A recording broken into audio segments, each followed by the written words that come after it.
This is a day of national consecration, and I am certain that on this day my fellow Americans expect that on my induction into the presidency, I will address them with a candor and a decision which the present situation of our people impels. This great nation will endure as it has endured, will revive and will prosper. So first of all, let me assert my firm belief that the only thing we have to fear is fear itself.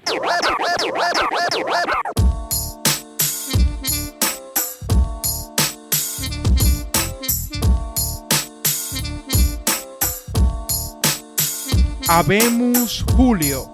Bienvenidos a este espacio, donde hablaremos de lo que a mí me dé la gana. Les habla Julio Santana y en esta primera temporada conversaremos de historia de los Estados Unidos. Acomódate, ponte a lavar los platos, a organizar la casa, hacer ejercicio, lo que sea, mientras viajamos por el tiempo. Bienvenidos.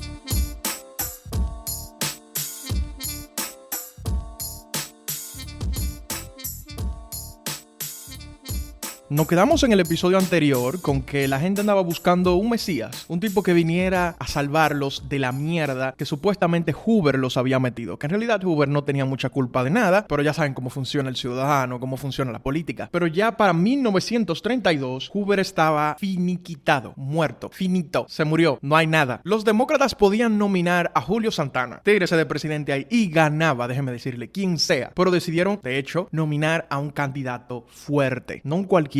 No digo que vamos a ganar como sea, no. Un candidato tremendo, un político de Nueva York de alta categoría, un aristócrata, primo de Theodore Roosevelt, llamado Franklin Delano Roosevelt. Anteriormente fue parte del ticket demócrata para las elecciones de 1920 como vicepresidente, pero en ese entonces, no fue hace muchos episodios que lo dijimos, creo que fue en el anterior y el anterior del anterior, ganó Warren Harding, la administración más escandalosa en la historia de los Estados Unidos. Solo un año después de eso, dígase, en el 1921, el señor Roosevelt contrajo polio. Sí, porque en ese tiempo, debido a que las vacunas no eran tan comunes, existían enfermedades como el polio que incluso afectaban a gente vieja de linaje aristocrático como FDR. Y debido al polio, sus extremidades inferiores se jodieron y se quedó en silla de ruedas. Parecía que su carrera política se iba a ver afectada de manera tremenda debido a esto, pero sin embargo el hombre resurgió y ganó la gobernación de Nueva York en el año 1928. Así que, como dije, era un peso pesado porque era el ejecutivo de un estado en Nueva York. Y adivinen qué, en la Gran Depresión fue de los gobernadores más activos. Es como,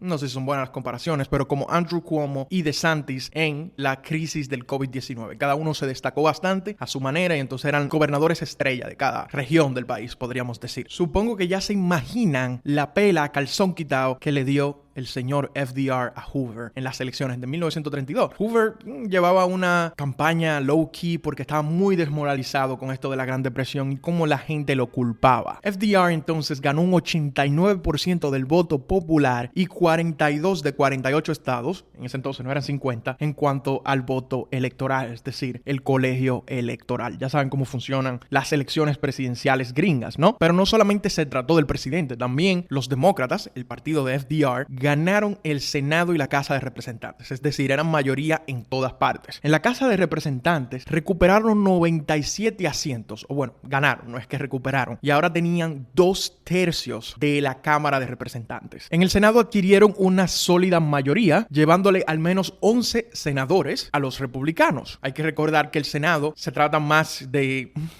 ¿cómo lo digo? Aristócratas, de gente que tiene mucha reputación política y es un poquito más estable. Es así por diseño, como discutimos en los primeros episodios de este podcast. Franklin Roosevelt anunció que no iba a seguir ninguna tradición de gobierno y que iba a dar un New Deal, es decir, una especie de nuevo trato, sería como un nuevo contrato con mi gente. Y ese término, New Deal, se volvió mediático por todas partes. Recordaba al Square Deal que tenía el señor Teddy Roosevelt y por eso resonó bastante también. Y también FDR anunció un cambio ideológico. Dejó de hablar de esto de el individualismo, haciendo tanto énfasis en el capitalismo y demás, y habló más de intervenir para que tengamos un mejor país para todos. Si Hoover representaba el individualismo, FDR representaba el bien común. Como su predecesor demócrata, Woodrow Wilson, quien ganó las elecciones en 1912, fue presidente hasta 1920, uno de los presidentes más influyentes, vayan a ese episodio, ese capítulo, así como él, el señor Franklin Roosevelt se rodeó de gente muy inteligente. Los medios a este grupo de consejeros que él tenía le pusieron el Brain Trust, que viene siendo así traducido como el consorcio de cerebros, un cartel de cerebros, ya ustedes saben. Los más importantes de este consorcio de cerebros eran su mujer, por supuesto, Eleanor Roosevelt, digo por supuesto, pero realmente no es por supuesto, y vamos a ver qué personajazo de la historia estadounidense es Eleanor Roosevelt. Louis Brandeis, que era el judío que nominó Wilson a la Suprema Corte de Justicia y que fue que le dijo que se enfocara en la campaña hacia las corporaciones y que no se enfocara en el progresismo de manera holística para que así pudiera ganarle a los republicanos. Ese tipo que tuvo esa gran idea en aquel entonces, ahora pertenecía a los consejeros de FDR, a pesar de que todavía era juez de la Suprema Corte de Justicia. Harry Hopkins, que jugó un papel importantísimo. Quizás Harry Hopkins era el tecnócrata más importante del siglo XX, sin exagerar. También estaba Rexford Tocqueville, que era un economista que creía que el gobierno tenía un rol importante en el desarrollo. También estaba Raymond Moley, que fue el coordinador del consorcio de cerebros. Era un profesor de Columbia University y por eso la mayoría de los del consorcio de cerebros pertenecían a Columbia University, eran profesores allí, eran académicos. Y de hecho fue Raymond Moley que le escribió gran parte del discurso de inauguración, que pusimos una sección al principio de este episodio antes de empezar. Pero más adelante Raymond Moley se le viró, como quien dice, a FDR y se fue alineando más y más a la derecha porque fue entendiendo poco a poco que la intervención tan activa en la economía le hacía daño. Así que al principio él estaba de acuerdo con la intervención, pero a medida que avanzaba la década de los 1930 se convirtió en uno de los críticos más importantes de Franklin Roosevelt. También había otros grandes nombres como Adolph Burley y George Warren, y bueno, estos tipos no eran fijos, ellos iban y venían, y luego más adelante se incorporaría otro grupo de Harvard University. No solamente era Columbia, aquí íbamos a traer de varias universidades, ¿no? Así como en 1861 el presidente Abraham Lincoln tuvo que esperar 4 largos meses para asumir la presidencia en el medio de una gran crisis que estaba a punto de estallar una guerra civil, aquí también en una gran crisis donde la gente estaba desesperada, hubo un periodo de transición donde el presidente no tenía ningún tipo de influencia, podemos decir, en el gobierno. Era un lame duck y no se pasó ningún tipo de legislación, no se hizo nada en esos 4 largos meses. A eso se le llamó el interregnum, utilizando el término latín que utilizaban en la antigua Roma en el periodo de 2 reyes y de 2 emperadores también. Y como esto no era muy deseable, inmediatamente estaba ocurriendo el interregnum, se comenzó a discutir una enmienda constitucional para cambiar los periodos, de manera que en vez de los presidentes asumir la presidencia en marzo, después de haber ganado en noviembre, ahora la iban a asumir en enero, teniendo una espera solamente de algunas semanas. Esa enmienda pasó así, y ya para el siguiente año estaba completamente ratificada. El discurso de inauguración del señor Franklin Roosevelt fue épico. Era un día nublado y de repente cuando él agarró el micrófono se abrió el cielo y cayeron los rayos de luz encima del podio, al menos eso es lo que dicen los libros de historia, ¿no? Y pronunció uno de los discursos más memorables, del cual le puse una fracción donde él dice: "The only thing we gotta fear is fear itself". A lo único que tenemos que tenerle miedo es al miedo mismo, dando un choque de tranquilidad a la ciudadanía. La mera presencia de un nuevo líder que estaba dispuesto a meterle todo lo que fuera posible a esta crisis mejoró la percepción, y en las crisis económicas la percepción es extremadamente importante. Su discapacidad, en vez de desayudarlo, a veces lo ayudaba porque no se veía como un aristócrata imponente, sino más bien como un tipo que también estaba sufriendo, ¿no? Que estaba en silla de ruedas. Pero al mismo tiempo él no permitía que se le viera demasiado tan débil, no permitía que se le hicieran fotografías donde no se viera fuerte, al punto que incluso como Hoover estaba tan desmoralizado y estaba tan estresado, a veces en las fotos se veía más débil que lo que se veía Franklin Roosevelt, además que era un poquito más viejo. Roosevelt hizo una de las campañas más dinámicas de la historia de Estados Unidos hasta aquel entonces, viajando más y alejándose de esas front porch campaigns. Así le dicen en Estados Unidos a las campañas donde tú te quedas en tu estado, donde tú estás low key, etcétera. No, este tipo el mismo día que ganó viajó a Chicago a dar un discurso en la convención demócrata, y ahora como presidente seguiría ese modelo de dinamismo. Pero vamos a ver cuáles fueron las políticas y qué hizo este nuevo Mesías con el New Deal.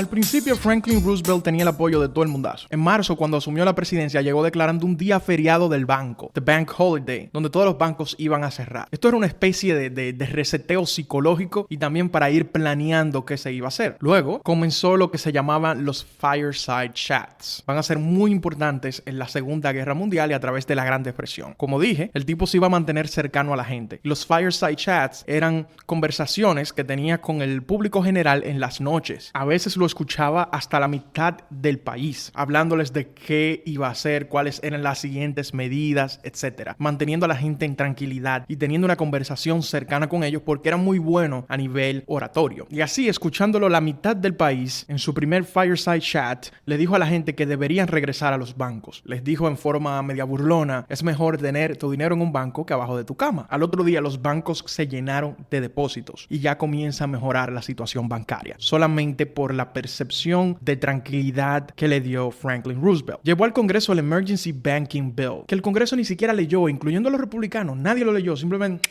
aprueben eso. Este Emergency Banking Bill, es decir, un proyecto de ley para la emergencia bancaria, le daba a la Fed y a la Agencia de Reconstrucción, que fue una nueva agencia que se hizo con Hoover, les daba fondos a estas dos agencias para que a su vez le dieran fondos directamente a los bancos y hasta compraran stocks para dinamizar la actividad bancaria. Comienza oficialmente el New Deal. El segundo, o el primero, dependiendo de cómo ustedes lo quieran ver, protagonista del New Deal fue el Agricultural Adjustment Act, también llamado AAA, la ley de reajuste o de ajuste para los granjeros o para la agricultura. Y lo que hacía esta ley era evitar la sobreproducción de los granjeros, que como dije, eso los llevaba a la ruina, pagándoles para que no produjeran. Yo te voy a pagar literalmente para que dejes de producir. Esto al menos para productos esenciales como el algodón, el maíz y el tabaco. Bueno, sí, el tabaco era esencial, no me juzguen. Las críticas llovieron de todos los ángulos. Decían que se necesitaba más comida, que cómo iba a ser, que iban a dar incentivos para que se produzca menos, que no ayudaba a los que trabajaban en las granjas y que no eran dueños de las granjas, y es cierto, que le estaba dando demasiado poder al gobierno, y era cierto. Y poco a poco, entonces, a medida que llovían estas críticas, los republicanos ahora tenían un ángulo para atacar, así que dejaron ese apoyo incondicional, al menos 4 o 5 meses después de que ya FDR estaba en el gobierno. Pero la política resultó en más dinero en las manos de los granjeros y de los pequeños productores en general, pero los que trabajaban en las granjas, que en la mayoría eran negros, que estaban en ese sistema de post-esclavitud, no recibían nada de esto. Ya desde 1930 había llegado el Dust Bowl, es decir, el tazón de arena o de sucio, que era básicamente un conjunto de tormentas de arena que se estaban desplazando por todas las grandes planicies desde el sur de Estados Unidos hasta Canadá. Y se pone mucho peor en 1934. Debido a una combinación de factores fue que surgió este conjunto de tormentas de arena. Una de ellas era la sequía tremenda que hubo en los años 30 y otra, y quizá la más importante, que era la que era un factor humano, era la sobreagricultura, la sobreexplotación del suelo. Recordemos que esto era un territorio en el siglo XIX que estaba poblado por indios que no hacían agricultura masivamente, sino que estaban ahí con el ciclo del ecosistema. Y llegan estos tipos y le dan a ese suelo, especialmente promovidos por políticas estatales también, y le dan ese suelo, que eso no tiene madre. Entonces no hay políticas para que no haya una sobreproducción, no hay políticas para que se regenere el suelo, y entonces llega el tractor, ay Dios mío, ahora es que le vamos a dar duro a la tierra. Para lidiar con este nuevo problema, FDR sacó, junto con el Congreso, el Soil Conservation and Domestic Allocation Act, que de nuevo pagaba a los granjeros, pero esta vez para que no sobreexplotaran el suelo y no causara erosión. Parte del New Deal también fue el National Industrial Recovery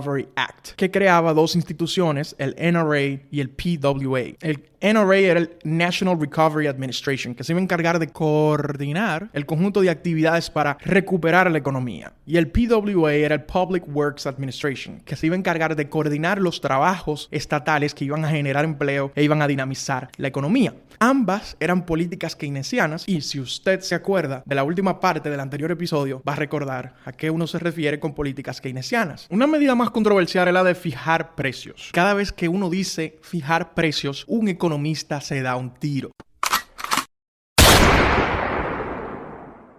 Coño, le acabo de romper el oído a par de gente. Pero en realidad no me refiero a fijar precios en la demanda, en la parte del consumidor, sino fijar precios a nivel industrial. Por ejemplo, el carbón como commodity se vende a tanto y ya, eso es. Los productores, entonces, los empresarios estaban felices porque se trataba de fijar precios en la oferta. Y esa fijación de precios era para beneficiarlos a ellos, no para beneficiar a quienes le compraban esas materias primas, esas commodities. Por otro lado, estaba dando trabajos, como dije, a través del PWA, construyendo un conjunto de proyectos, y en esa misma dirección se estableció una autoridad para construir presas y canales en el Valle de Tennessee, el Tennessee Valley Authority, dando miles y miles de empleo y haciendo que se desarrolle, más o menos, ni tanto, esa parte del país. Asimismo, se creó una agencia para llevar electricidad, ya que tenemos más presas de paso, al mundo rural, y eso hacía que se generaran más empleos también en esa parte rural, mejor calidad de vida en lo rural, y que como efecto colateral también mejora la producción agrícola, la hizo más efectiva, más eficiente. Otra agencia se creó, que fue el WPA, no PWA, que empleó a todo el mundazo, incluso artistas, o sea, gente que pintaba, que hacía artes plásticas, a través de un programa que se llamaba Art for the Millions. Todas estas políticas tenían la meta final de dinamizar todos los sectores, incluyendo el sector artístico. Se estableció una agencia que empleaba a jóvenes para plantar árboles, que eran los Conservation Corps, y hacer trabajos de conservación en general. Otro grupo para alfabetizar a las personas que no estaban alfabetizadas. Eso dinamizaba también, al mismo tiempo educaba al país. Se creó el Federal Emergency Relief Administration, FERA, que era que daba dinero a los estados para que hicieran programas de bienestar, de welfare. Esta era una parte que también era bastante controversial, porque a esto es que se negaba Herbert Hoover, cuando decía: yo no le voy a dar dinero directamente a la gente, yo se lo voy a dar a las fábricas, a los productores, porque si yo se la doy a la gente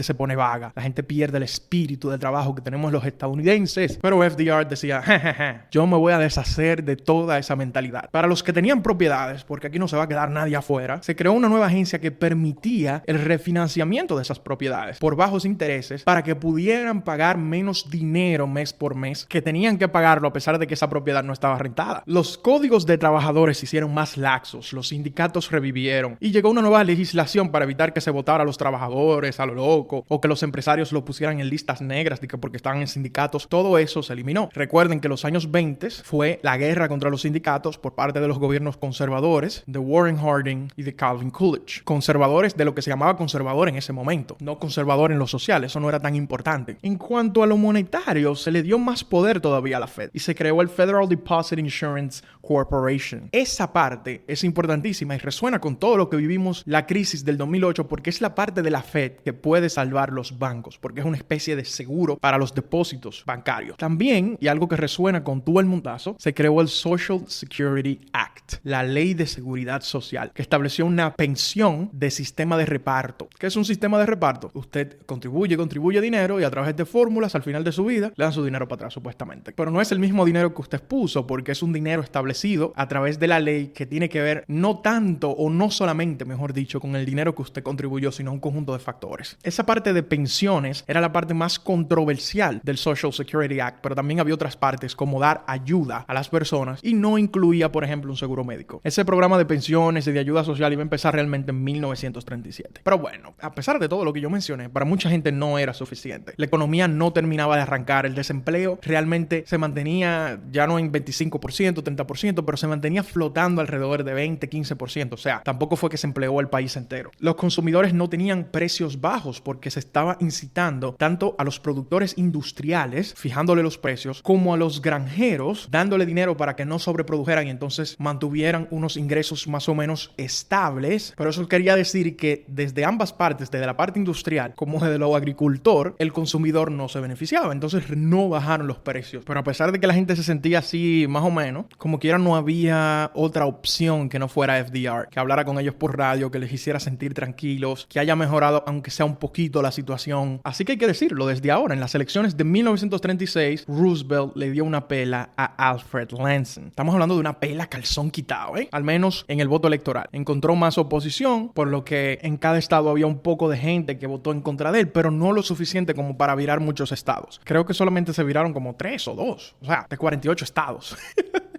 pero la oposición llegó y llegó de distintas formas, no necesariamente en la parte política. Ideológicamente hubo un contraataque conservador que defendía la libre empresa y que no se debía intervenir activamente. Esto era interesante porque era a nivel ideológico, no era necesariamente un lobby de los empresarios, porque los empresarios no estaban tan enojados con el señor Roosevelt porque le estaba pasando su dinerito, ¿no? Empezaron los ataques de socialismo, de que esto no es estadounidense, esto es antiamericano porque estamos dando handouts, es decir, estamos dando cosas gratis a las personas y nosotros somos el individualismo, la autonomía, la libertad. Y para contraponerse a esos discursos que se le llamaban conservadores, Roosevelt y su coro escogieron la etiqueta liberal. Nosotros somos liberales y ellos son conservadores. Para distinguirse de cualquier otra etiqueta del pasado como progresista, distinguirse de cualquier otra etiqueta del presente como socialista, distinguirse de cualquier otra cosa, utilizaron una etiqueta que ya pululaba un poquito por ahí que se llamaba liberal. De ahí que liberal sea en Estados Unidos una etiqueta que tenga poco bagaje en términos teóricos y que sea más bien una etiqueta política de todo lo que se opone al conservadurismo tradicionalmente. Otros ataques eran interesantes porque eran que decían que el tipo era muy blandengue. Por ejemplo, Hugh Long, que era un senador de Luisiana, hablaba de tax the rich, soak the rich. Algo así como un Bernie Sanders de aquel tiempo, que tenía como una especie de socialismo gringo que realmente no era socialista. Algunos hablaban que era protofascista, populista, pero no socialista porque no se alimentaba de las teorías socialistas de la época. Pero sí hablaba de que había que ponerle impuestos a los ricos, hablaba de un nacionalismo, hablaba del hombre común, el hombre de a pie y decía, bueno, este tipo está tirando unos programas que son para empresarios realmente. No está poniéndole impuestos a los ricos para redistribuir la riqueza. Que por cierto, Hugh Long fue asesinado por un médico en 1935. Hay miles de teorías de conspiración hablando de ese asesinato. Fuera de la política, o más o menos entre dos ahí, estaba el padre Charles Coughlin, que era un padre que orientaba su doctrina a la justicia social y llamaba incluso a la nacionalización de los bancos. Este era otro de los que decía que FDR era un blandengue. El tipo era una sensación. Era el Tucker Carlson de la época. Si a FDR lo escuchaba casi la mitad de la población, este tipo lo escuchaba casi un tercio de la población. Al principio él apoyaba a Franklin Roosevelt, pero poco a poco le fue retirando su apoyo. Y luego se fue radicalizando y radicalizando más al punto que se volvió profascista y antisemita. Vivía criticando a los judíos y demás. Era un sacerdote católico, pero muy raro. Tenía sus propias ideas políticas. ¿Cómo habrá reaccionado la Iglesia Católica estadounidense a ese tipo que incluso apoyaba el mensaje nazi? También estaba en la sociedad civil el doctor Francis Townsend, que era literalmente un doctor médico, que abogaba por pensiones a las personas mayores de 60 años. Y estos tipos estaban en la sociedad civil, pero luego entrarían a la política, aunque ya FDR los había neutralizado a través de sus discursos, a través de creando políticas más o menos parecidas a lo que ellos pedían, y la gente decía, bueno, ya hicieron algo parecido, así que lo que ustedes están criticando como que no tiene tanto mérito. Pero quizá los ataques más fuertes, si se le pueden llamar ataques, vinieron de lo institucional, de la Suprema Corte de Justicia. Ya para 1936, la Suprema declaró inconstitucional el AAA, es decir, el Agricultural Adjustment Act, en el caso Butler versus United States, haciendo que la política para los granjeros se le complicara bastante. Pero Roosevelt y su Congreso, ya para 1938, corrigió los detalles que eran inconstitucionales. Eso de estar dando dinero y de estar controlando las cuotas así tan directamente, se corrigió para el AAA de 1938. También en 1935, la Suprema dijo que el NRA, el National Reconstruction Agency, era inconstitucional porque el gobierno no tenía el poder de regular las industrias y de fijar precios, etc. Y la Suprema también dijo que algunas partes de las legislaciones que eran para los trabajadores, que era regulando cómo se les trataba a los trabajadores, eran inconstitucionales. Entonces, muchas de estas reformas se le paró el momentum. Para responder a la Corte, que era claramente conservadora, porque tenía jueces que venían de décadas y décadas atrás, la Suprema Corte de por sí es un órgano conservador en términos institucionales, y de hecho está ahí para eso en parte, se institucionalizó de esa forma. Hablaremos quizá más de eso en el episodio 35, el episodio final. Para responder a ese conservadurismo institucional fuerte, casi reaccionario que tenía la Corte, Roosevelt quería reemplazar los jueces actuales, o al menos no reemplazarlos, sino traer nuevos jueces que lo contrarrestaran, jueces principalmente jóvenes. En otras palabras, quería pack the court, sacar una ley que aumentara la cantidad de jueces, porque recuerden que la Constitución no especifica a los jueces, sino que es el Congreso que tiene que sacar leyes judiciales que te digan cuáles van a ser las composiciones de las cortes y cómo se organizarán las cortes. No es el presidente Franklin Roosevelt, es el Congreso. Y ese fue el problema de esa iniciativa, que él no le pidió consejo a sus consejeros, valga la redundancia, y no habló con el Congreso y simplemente trajo esa idea a la mesa y dijo, I'm going to pack the court. Nadie le copió. Nadie dijo, sí, señor. Muchos de los demócratas, bueno, no es que nadie, pero muchos de los demócratas lo apoyaron, pero muchos otros encontraron su oportunidad de por fin establecer una línea política en contra de Roosevelt, que tenía el partido hegemonizado. Dijeron, coño, aquí vamos a atacarlo por aquí. El tipo está acumulando demasiado poder. Y asimismo, sus consejeros se le distanciaron un poco con esa medida y dijeron, no te vamos a apoyar. Y entonces, ese ataque a la institucionalidad de la Suprema Corte de Justicia por el señor Roosevelt se vio frustrada porque nadie lo apoyó. No solamente eso, sino que también la Corte fue reformándose a sí misma y el Congreso encontró piezas legislativas para ayudar a que la Corte se fuera reformando a sí misma. Y entonces ya había menos razón para estar frustrado con el conservadurismo de la Corte en medio de una crisis, por lo que los esfuerzos de FDR de nuevo se vieron frustrados. Pero no se ha acabado el episodio. Acompáñanos a la siguiente sección también, donde hablaremos de los grupos más vulnerables.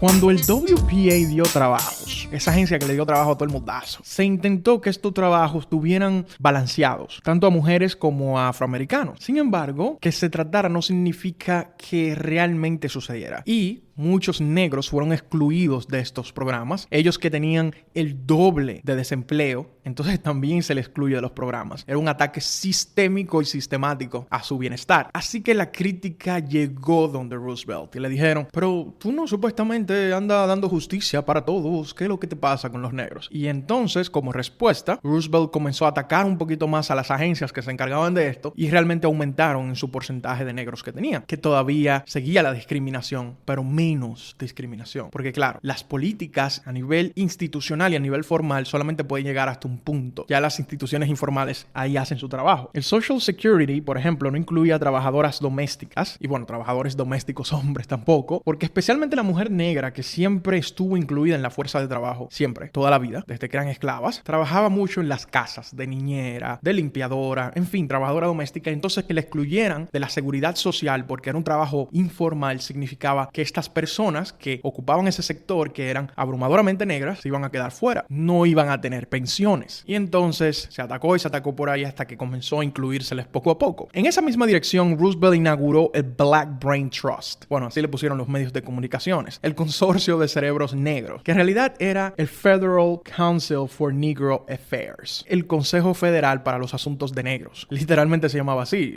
no había tanta corrección política. Que era un grupo de profesionales negros que trabajaban con Roosevelt para hacer que las políticas federales pudieran beneficiar también a las personas negras y cómo hacer que las cosas sean más justas. Ahí la figura más prominente fue Mary McLeod Bethune, que era una leyenda. Era la más sobresaliente porque fue una educadora por muchísimo tiempo. Nació en los tiempos de Reconstrucción, por ahí por 1870 y tanto, y estaba viva, coleando y trabajando para el Estado para que la educación llegara a las personas negras. En el futuro, la figura más prominente que empezó su carrera política acá, o su carrera tecnocrática, fue Robert Weaver, que luego en los gobiernos de los 60 se convertiría el primer jefe de gabinete prominente negro. Los tenants farmers, esos trabajadores negros que no eran dueños de la granja y que estaban en ese sistema de post-esclavitud, por fin les llegó un relief con el Resettlement Act, que decía, bueno, ustedes están desempleados porque los granjeros no están produciendo mucho y le están dando ese dinero para que no produzcan. Nosotros lo vamos a agarrar a ustedes luego de que ustedes estaban en el limbo llevándoselo al diablo, pero bueno, llegó por lo menos tarde, pero llegó. Vamos a llevarlos, a relocalizarlos a lugares seguros donde ustedes puedan estar, en nuevas comunidades. Sin embargo, a pesar de estas cosas, Roosevelt se mantenía en una danza donde sí metía estas medidas y criticaba algunas cosas de la segregación, pero nunca hizo políticas reales en contra de la segregación en los estados, sino que los dejó tranquilos. Tampoco hizo políticas reales en contra de los linchamientos en los estados. A pesar de que los criticaba, era como que yo los voy a dejar tranquilos para no perder capital político en el sur, que era históricamente demócrata. Es decir, mantuvo el statu quo. Las mujeres apoyaron mucho el gobierno de FDR, especialmente la parte de la ayuda directa, de las políticas de bienestar, porque estabilizaban el tejido familiar que le importaba mucho a las mujeres, que eran realmente las cabezas de la familia. Roosevelt fue tan cercano a las mujeres, comparado con otros presidentes, todo en términos relativos, que puso a una mujer en su gabinete, Frances Perkins, que fue la que de hecho llevó a que se aprobara la ley de Social Security. Muchas de las ideas de esa ley, de la ley de seguridad social, eran de esa mujer, de Frances Perkins. No era una mujer que simplemente estaba ahí cumpliendo con una cuota, sino que tuvo uno de los roles más prominentes en su gobierno, al igual que su mujer, Eleanor Roosevelt, que tuvo un rol prominente siendo consejera, organizándole eventos, siendo también de una familia aristocrática y era muy cercana a las causas sociales. De hecho, estas cosas que hizo Roosevelt por los negros no eran ideas de él, eran ideas de Eleanor Roosevelt. Más que una primera dama, fue una compañera política y su matrimonio poco a poco perdió el amor, sino que se volvió eso, un partnership político. Ella era su socia y como socia intentó dejar su marca en el gobierno, especialmente en las partes de los derechos civiles, del Federal Council for Negro Affairs y bueno, que se puede hablar de Eleanor y una mini biografía aquí sería demasiado interesante, pero no tenemos tiempo para eso. Lo que no se puede decir de Eleanor es que simplemente fue una primera dama cualquiera. Fue una de las mujeres más importantes cercanas al poder. Así que en términos de políticas públicas quizá no hubo grandes avances para las mujeres en el gobierno de FDR, pero sí lo que hubo un gran avance en términos de política. No en términos de políticas, pero sí de política. Quizá lo más importante de este bloque es mencionar el Indian Reorganization Act. No sé si se acuerdan del Dawes Act, de los tiempos de la reconstrucción o post-reconstrucción, donde se le dio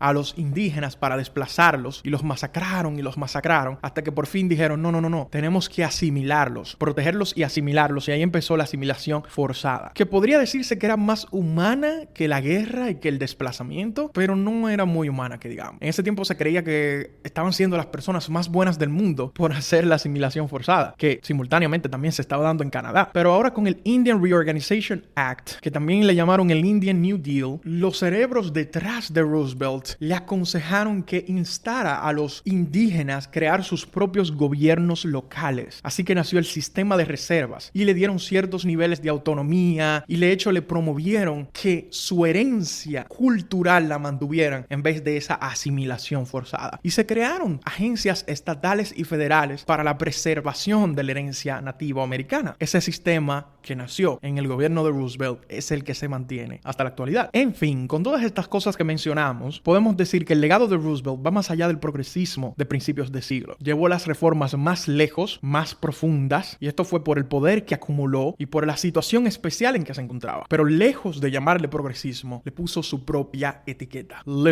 Y esto de por sí crea un nuevo sistema de partidos, según las ciencias políticas convencionales en los Estados Unidos. Hay una ruptura porque hay una especie de nueva ideología que va a arropar al Partido Demócrata. Y de hecho, esa nueva ideología que va a arropar el Partido Demócrata va a crear rupturas dentro de ese partido. Y más adelante va a crear una realineación partidaria. Es decir, Roosevelt es quizás la figura política más importante del siglo XX. En su segundo periodo, a recomendación de sus consejeros, cortó el gasto público para balancear un poquito el presupuesto. Pero la economía se había hecho un poquito dependiente de la actividad estatal. Y tampoco se estaba lo suficientemente a flote como para cortar estos presupuestos, por lo que se armó una recesión en la economía y le llamaron The Roosevelt Recession, algo que hizo que su popularidad bajara. Pero a nivel internacional está ocurriendo algo importantísimo en Europa, un evento que convencería a los gringos de que en el medio de este problemón no podemos cambiar a nuestro líder a pesar de que tenemos algunas dudas. Hablaremos de ese evento en el próximo capítulo.